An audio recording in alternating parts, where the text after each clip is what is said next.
What's going on, guys? I'm Tyler, and there is no perfect movie, but there are three movies that I saw at the Toronto International Film Festival this year from my house because it was a largely virtual festival this year, and there are three movies that I haven't talked about for one or two reasons, one of which being I've just been busy with other projects. I'm starting to look into some horror movies to talk about for Halloween this year because I've actually never done that on my channel, and I've been doing this for about 4.5 years. Maybe it's because I'm not super big into horror movies, but that's one reason. And the other is that these movies, for whatever reason, didn't bring that much excitement to me to the point where I had to dedicate one video per film. So I'm going to talk about Falling, directed by Viggo Mortensen, American Utopia, directed by Spike Lee, and Good Joe Bell, directed by Ronaldo Marcus Green. Hopefully, I said that wrong. I apologize. And talk about what was really good about each of them because they all have great moments, and what made it less exciting to the point where there wasn't really that much for me to talk about individually.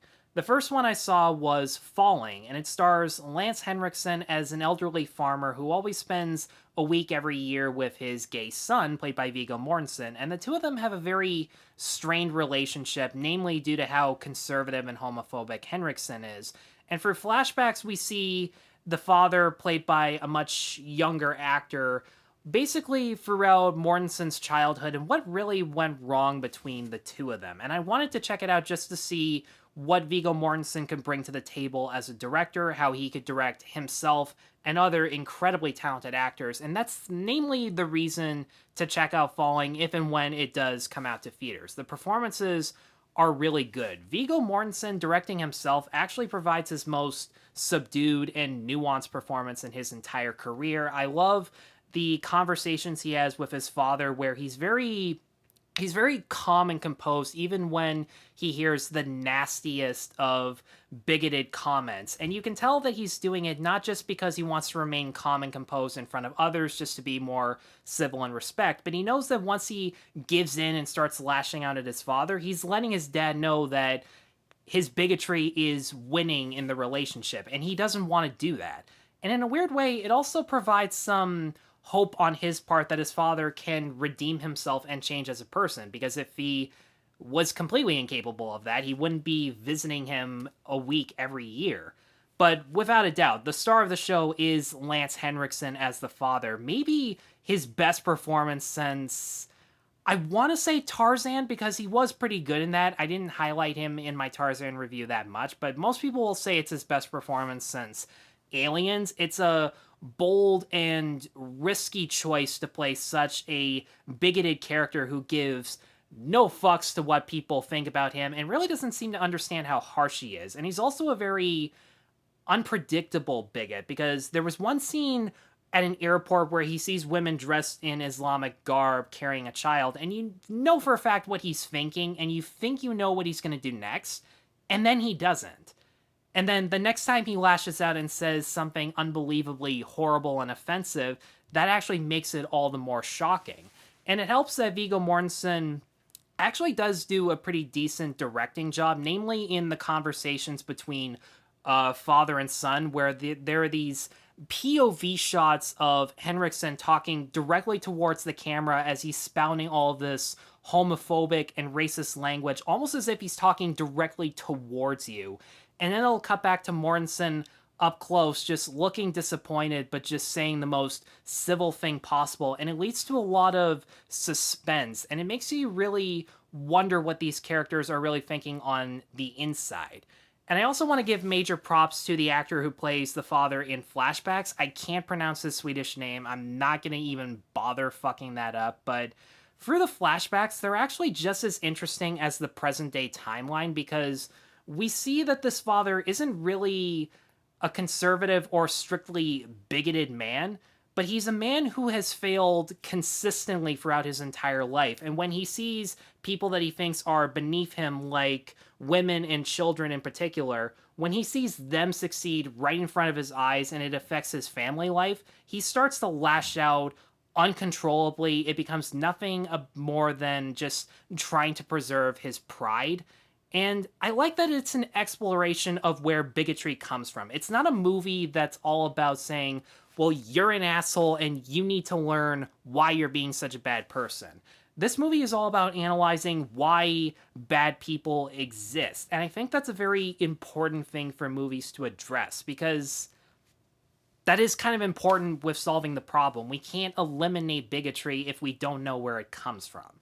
The only real downside with Falling is that it's consistently bleak and there aren't really that many uplifting moments throughout the film, and a lot of people are going to find that a confusing complaint, but here's why I think it kind of bogs down the entertainment value. Henriksen is in every scene throughout the film.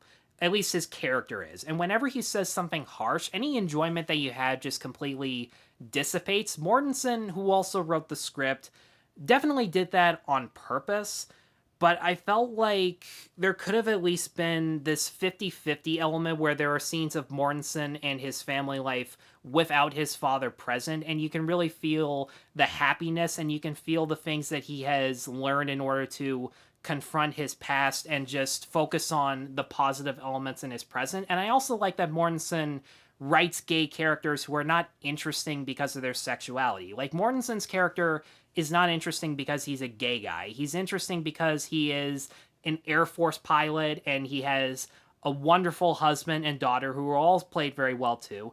And he just has an extra level of patience than most people in general.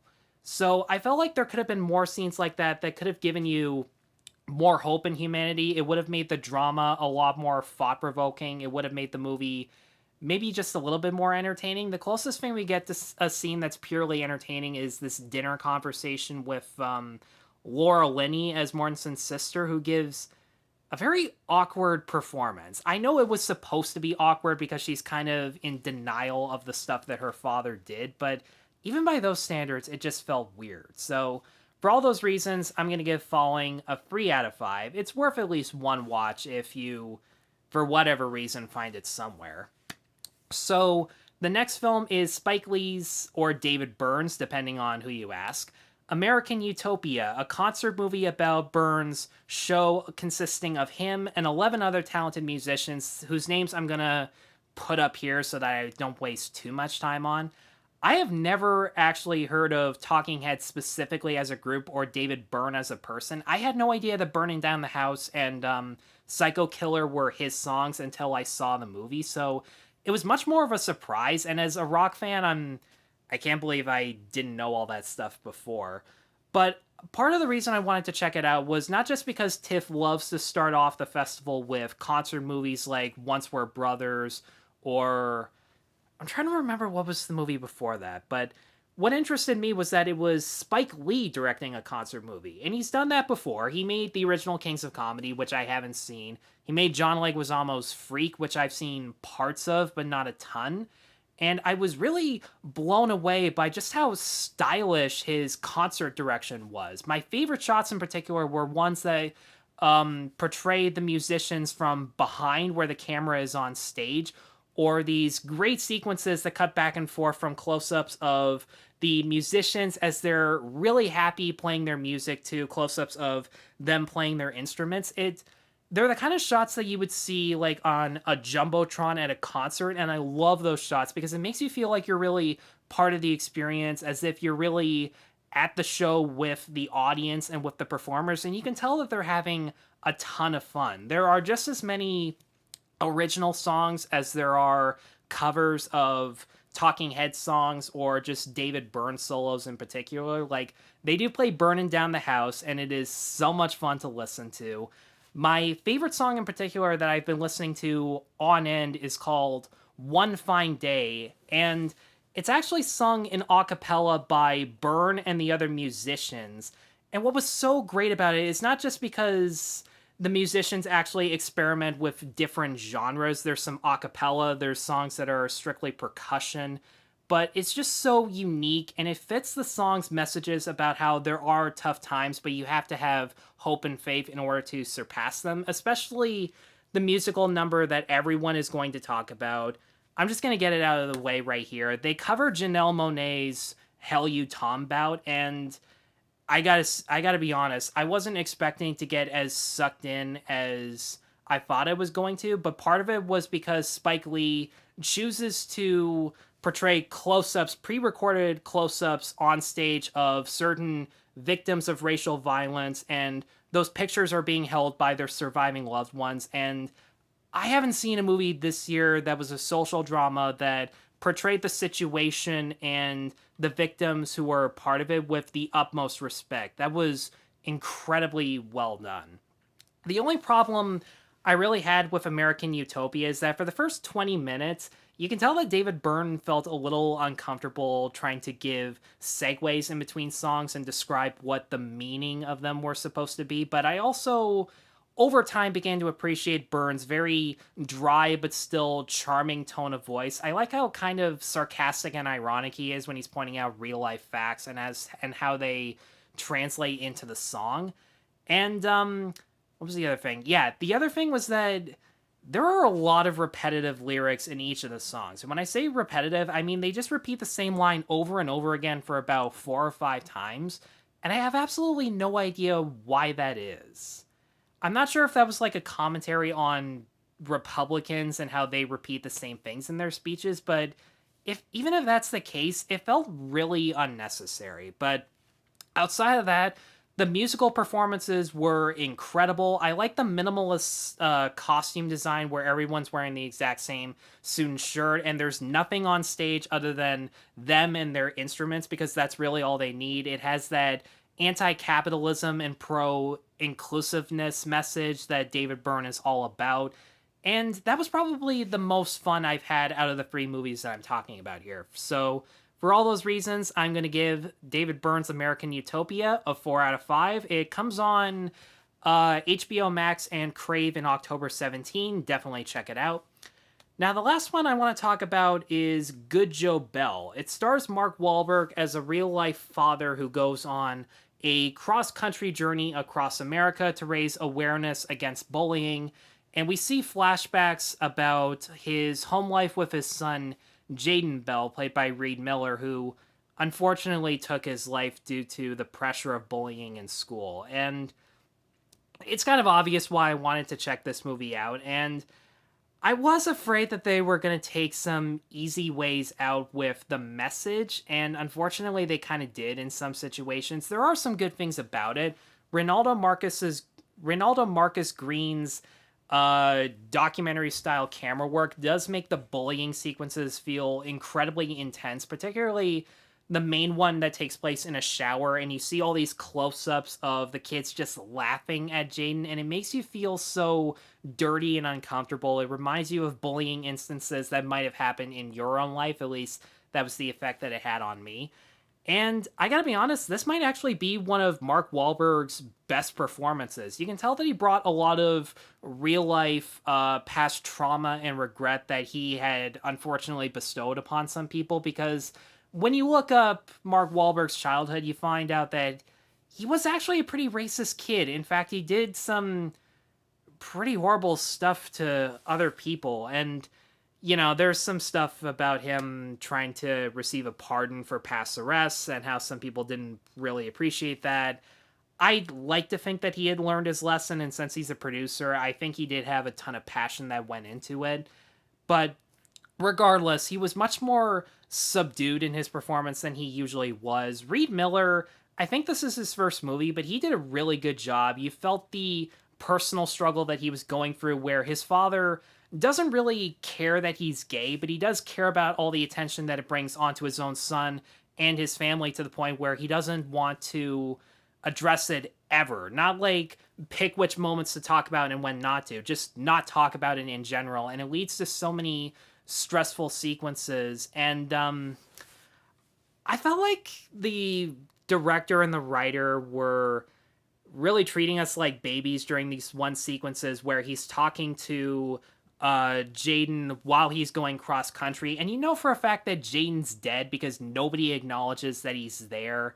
But the conversations that the two of them have do say a lot about Joe Bell as a character, that he really did fuck some stuff up in his relationship with his son, but in these inner monologues, you can tell that he is learning his lesson and he's becoming more comfortable with who his son was and just wishes that he could have spoken that verbally to him when he was alive.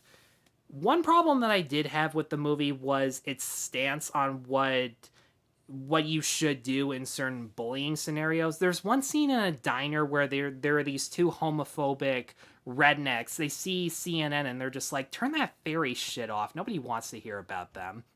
And you know for a fact that Wahlberg is bothered by it. He has absolutely no idea what to do. He walks up to them peacefully and gives them his card to his website about inclusiveness. And the inner monologue just puts him down for it. It's just like, what were you doing? You had to tell them off. You had to tell them to go to hell and everything. And in my head, I'm just sitting there and I'm going, no, you should not do that. You should not fight hatred with hatred. And that's the thing. My main problem with this movie is that it takes a stance that I don't really agree with. It has this mentality that if you don't fight back, if you don't say anything back to bullies or ignorance or hatred, it's supposedly feeding into the hatred. It supposedly gives it more power. And in some scenarios, it absolutely does. And some of those scenarios are portrayed in the movie. But I do legitimately believe, as someone who's experienced bullying constantly throughout my childhood, there were so many times where I should have absolutely said nothing, shouldn't have given these bullies any attention. And I would have lost the battle, but I would have won the war because I'm not letting these bullies know that they're getting to me. I'm not letting them know that it bothers me. I'm showing that I am stronger than them emotionally and that I will win out in the end and they'll stop bugging me because their power is completely useless against me. This movie doesn't take that stance. And for whatever reason, I don't understand why people are so afraid of such a concept, because bullying is just such a complicated situation, and the movie tries to simplify it on so many levels, and I just didn't appreciate it. The thing I hated about this movie the most was, you want to know what you want to know what Joe Bell did when he was alive? Because without spoiling anything, he has passed away semi-recently. He went on a cross-country tour to speak at schools, at parent-teacher conferences, in order to spread awareness of just how dangerous bullying is and what can and should be done about it. There's like not even 5 minutes worth of his speeches, which I don't understand. I get the point that they're trying to say that even advocates for peace and inclusiveness have done hateful things in their past, but that they've maintained a level of optimism and hope as they've grown over time, especially during this one inner monologue between Mark Wahlberg and Gary Sinise, who shows up in such a great cameo. That was the scene where I cried the most. There should have been more scenes like that where people could have talked about their past actions and what they've learned from it. But you don't really get that. You don't get Connie Britton as Joe Bell's wife, or Joe Bell's other son who was younger than Jaden and has lived to see such horrible stuff. You don't get scenes from their perspective. When they're in the movie, they're just observing. You don't really feel the pain alongside them. There are so many... When I was originally going to do a solo video of Good Joe Bell, I had a thumbnail that said it was heartbreaking in good and bad ways. The good way is that they understand that people can change from being an asshole to a decent human being. It just takes time and patience. What was heartbreaking in a bad way was that it had a very mixed message in terms of what was the right or wrong thing to do in regards to a bullying situation, and it didn't highlight what I think was the most important thing that Joe Bell did, which was spread awareness, spread the messages that he learned over time. We never get that in this movie, and that was the biggest letdown. So because of that, even though there are things to admire about Good Joe Bell, I'm going to give it a 2.5 out of 5. Boy, I saved the best one for last on that, didn't I? In any case, guys, thank you very much for sitting through this incredibly long video. I'm starting to realize, just looking at the time, that I probably could have done individual videos of this, but I'm happy to get it out of the way, and I'm happy to say that even though there were some movies that didn't make me feel super passionate while watching them this year, 2020 TIFF still gave me Nomadland. It still gave me One Night in Miami, and even Night of the Kings was pretty decent. I feel bad that I didn't watch Wolf Walkers, the new Cartoon Saloon movie, especially considering I don't know if Apple TV is going to get it in Canada when it comes out, so I'll see how that goes. But in any case, thank you as always for watching. If you've seen any of the movies that I've just mentioned, feel free to let me know in the comments below what you thought of them. And what's your favorite TIFF movie that you've ever seen, or favorite movie you've ever seen at a festival? In any case, let me know down below. Be sure to like and subscribe. And be sure to check out my other reviews at NoPerfectMovie.com. Take care.